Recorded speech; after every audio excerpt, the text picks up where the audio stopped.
أعوذ بالله من الشيطان الرجيم بسم اللہ الرحمن الرحیم۔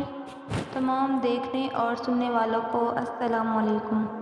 آج میں لے کر آئی ہوں آپ کے لیے 19ویں روزے کے وظائف جو 5 نمازوں کے بعد آپ نے کرنے ہیں، اور وہ یہ ہیں۔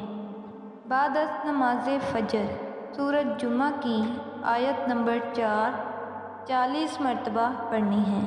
آیت یہ ہے: ذالک فضل اللہ یؤتیہ من یشاء واللہ ذو الفضل العظیم۔ ترجمہ: اللہ کا فضل ہے، وہ جسے چاہے اس سے نوازتا ہے۔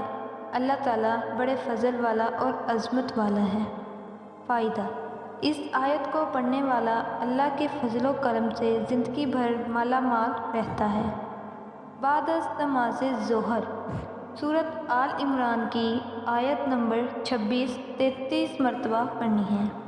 آیت یہ ہے: قل اللہم مالک الملک تؤتی الملک من تشاء انت شاء وتنزع الملک ممن تشاء وتعز من تشاء وتذل من تشاء بیدک الخیر انک علی کل شیء قدیر۔ فائدہ: اس دعا کو پڑھنے والا ہمیشہ مالدار رہتا ہے اور زمانے میں بڑی عزت پاتا ہے، کبھی ذلیل اور رسوا نہیں ہوتا۔ بہت ہی مجرب قرآنی دعا ہے۔ بعد از نماز عصر درود شریف 50 مرتبہ پڑھنا ہے۔ درود شریف یہ ہے: اللہم صلی علی سیدنا محمد النبی الأمی وعلی آلہ واصحابہ وبارک وسلم۔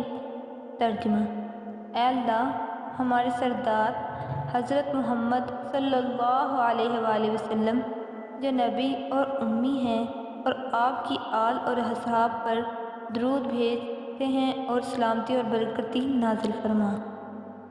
اس درود پاک کو پڑھنے والے کے 80 سال کے گناہ معاف اور 80,000 نیکیاں اس کے لیے لکھی جاتی ہیں۔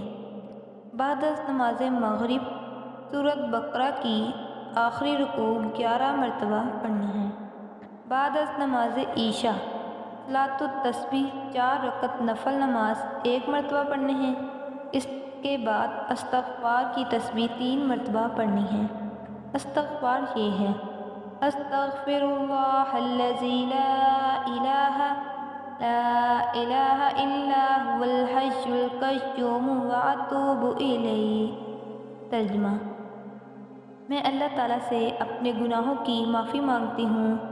اللہ جس کے سوا کوئی معبود نہیں، وہ ہمیشہ ہمیشہ زندہ رہنے والا اور کائنات کو تھامنے والا ہے، اور میں اسی کی طرف رجوع کرنے والی ہوں۔ یہ تھے 19ویں روزے کے وظائف جو آپ نے 5 نمازوں کے بعد کرنے ہیں۔ اب تک کے لیے اللہ حافظ۔ اگر آپ نے اب تک ہمارے چینل کو سبسکرائب نہیں کیا تو ابھی سبسکرائب کریں، اور ساتھ ہی بیل آئکن پر بھی کلک کر کے ہماری لیٹسٹ ویڈیو کے بارے میں اپڈیٹ جانیں۔